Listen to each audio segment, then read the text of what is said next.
Alright, we have a game. Welcome back to my channel, guys. We have another game of chess on the open center. If our opponent makes a move.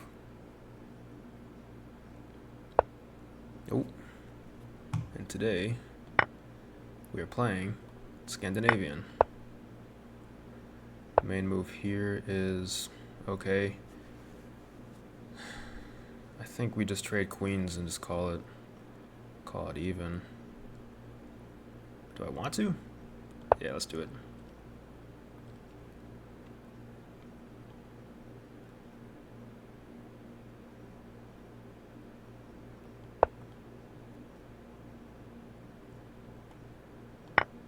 Let's trade queens. D4. Okay. So we're doing the Scandinavian, but not main line. Let's go here. I'd like to fianchetto my bishop. Although general ideas are already to go c6 and e6.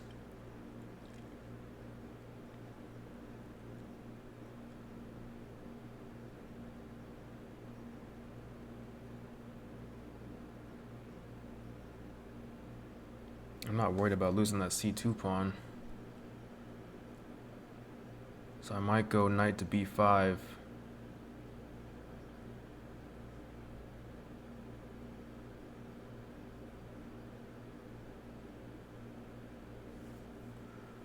Do I want to go knight to b5? How if I just go d5 right here? No. Because then I still need to protect that pawn.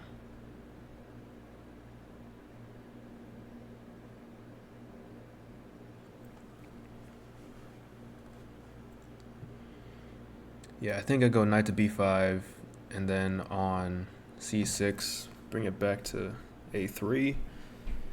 If it goes e6, opening up the dark square bishop, then I just go c3. That works for me.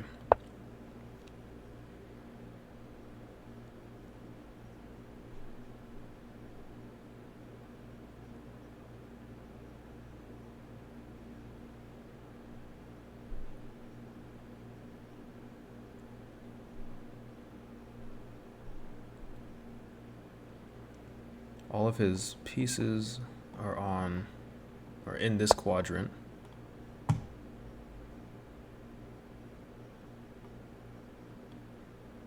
Okay, take on a7.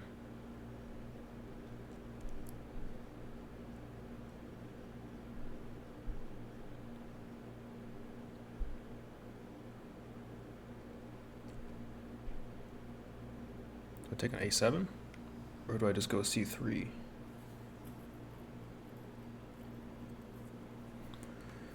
If I go c3, no, I don't want to go c3.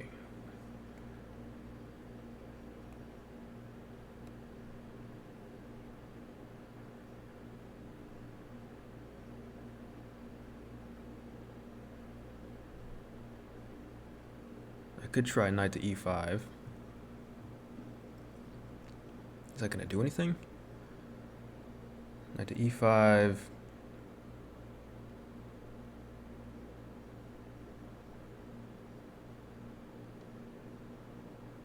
He's going to have to move. Where does he go? Yeah, I think he's bringing his bishop back. Knight e5, because the h8 rook is entirely trapped. Oh wait, he can just take. So at that point, then I go knight to g5.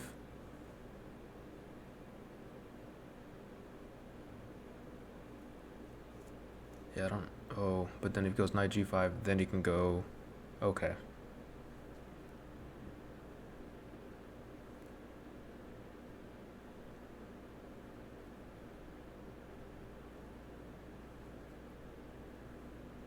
I wonder if I should go bishop to c4. I'm taking a lot of time on move 9. I should not be taking this long. I need to make a decision.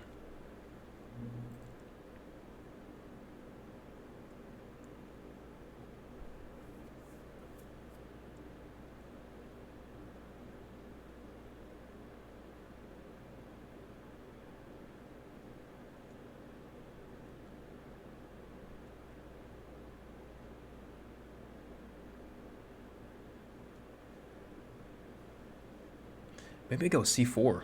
c4, a3. Let's bring the knight back.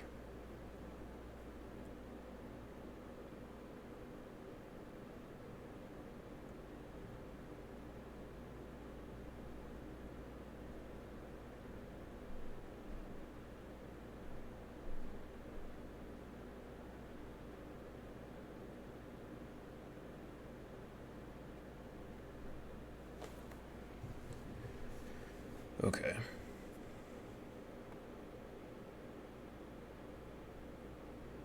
I'm just gonna try it. I'm gonna try c4. Let's see what happens. I can still think about fianchettoing my bishop, have some sort of weird pseudo Catalan opening going. I think I need to take advantage of the fact that the black pawns are still on the 7th rank. So if I can grab as much space as possible. I don't know if that's the right plan, but it's a plan. Okay. As expected. Bring the knight back. Here goes e6.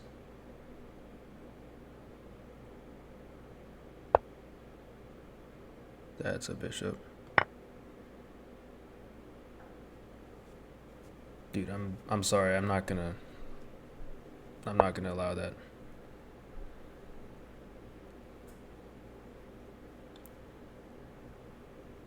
It's not. I don't mean to be any type of way, but I feel like I don't know.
Okay.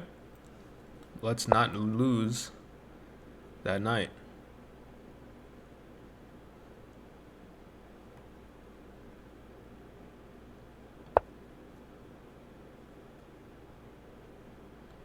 Right now, I'm thinking of maneuvering into d6.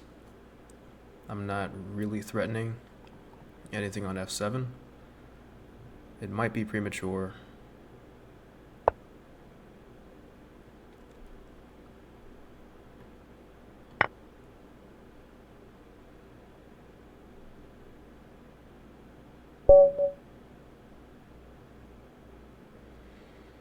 Okay. I'm sorry. That's tough. That's tough. The beginning was very interesting, and I want to see where that theory takes us. So let's check it out. Okay, so we have the Scandinavian, right? And I have not had too many games against the Scandinavian. The only time that I've had any serious experience with the Scandinavian is, say, like a blitz game. So that's how I played it in the opening. And this was a good game because it allowed me to understand more in depth the theory that breaks away from the standard queen to a5, queen to d8 variations. So anyway, we take on d5, queen comes out, very typical. So around here is where black will usually go queen to a5, bring it back, queen to d8, but this game was different. We had queen to e5. This is not the best move to play in this situation, and to be fair, I did not play the best move. I played queen to e2. So why is this not the best move?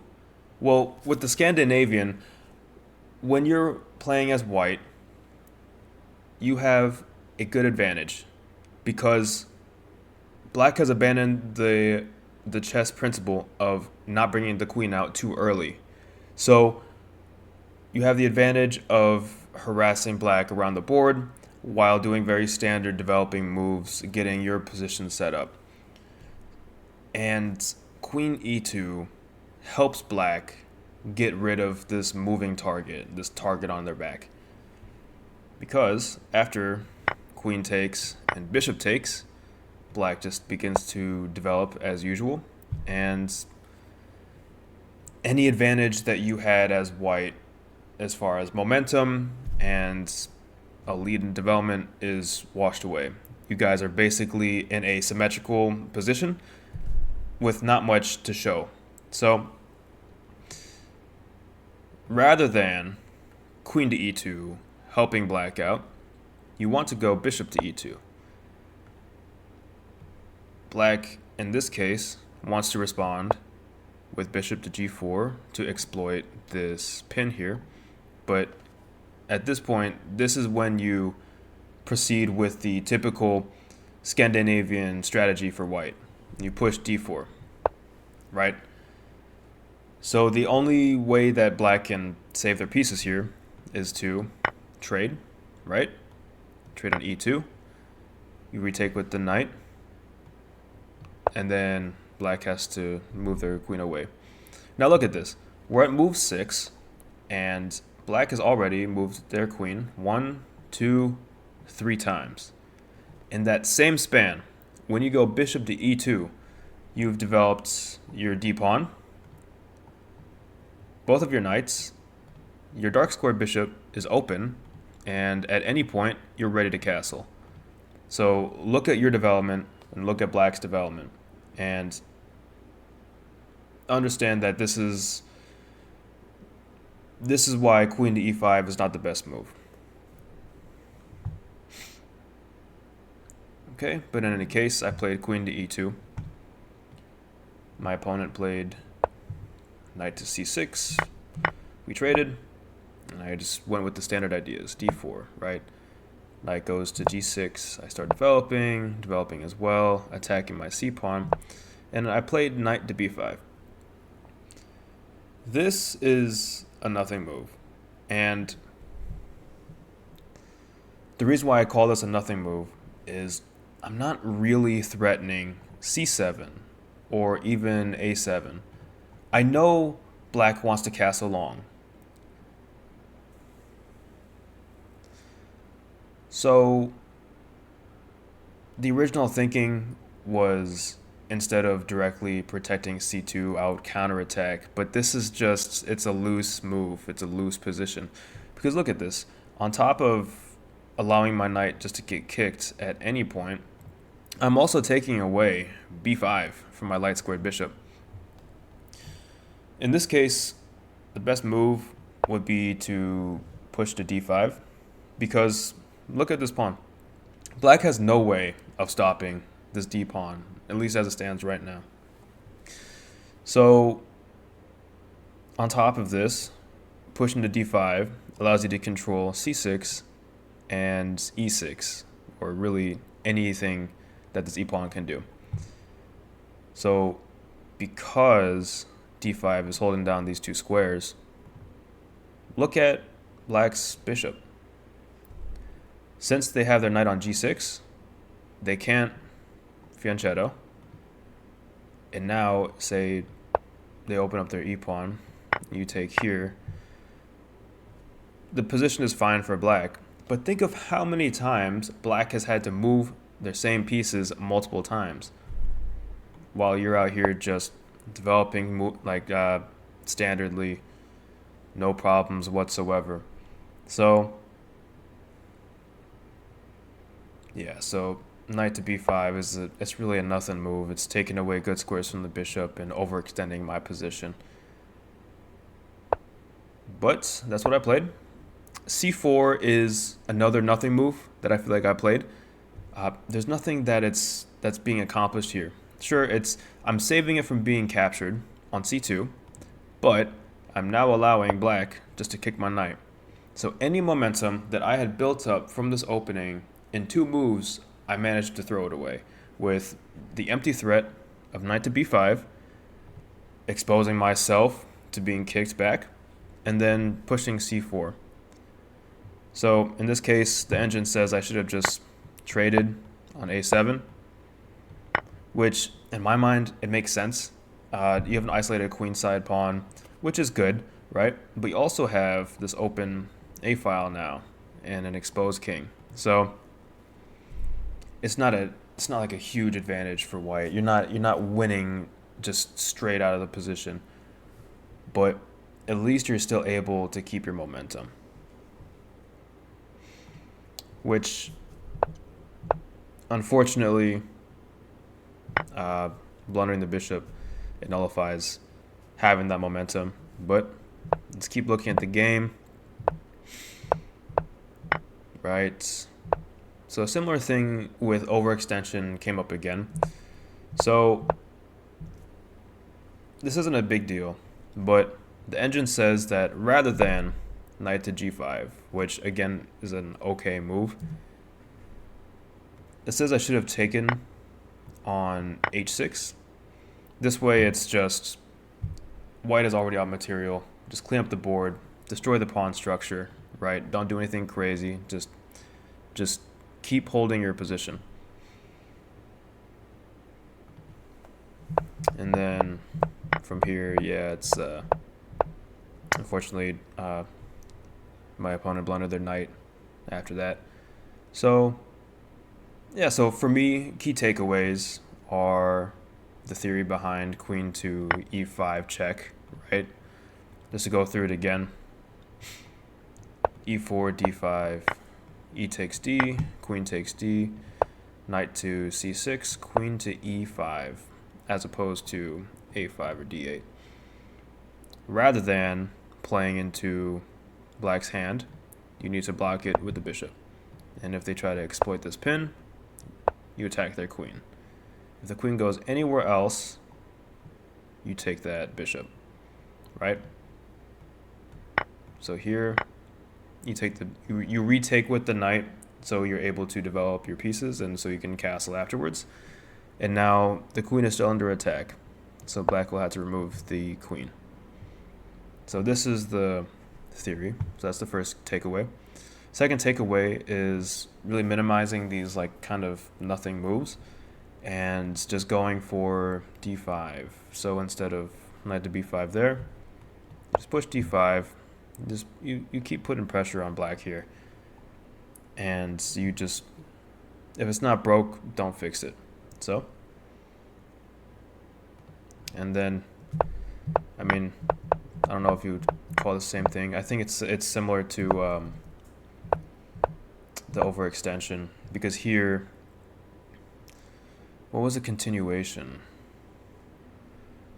I think the continuation here was bishop to e7, which is a threat.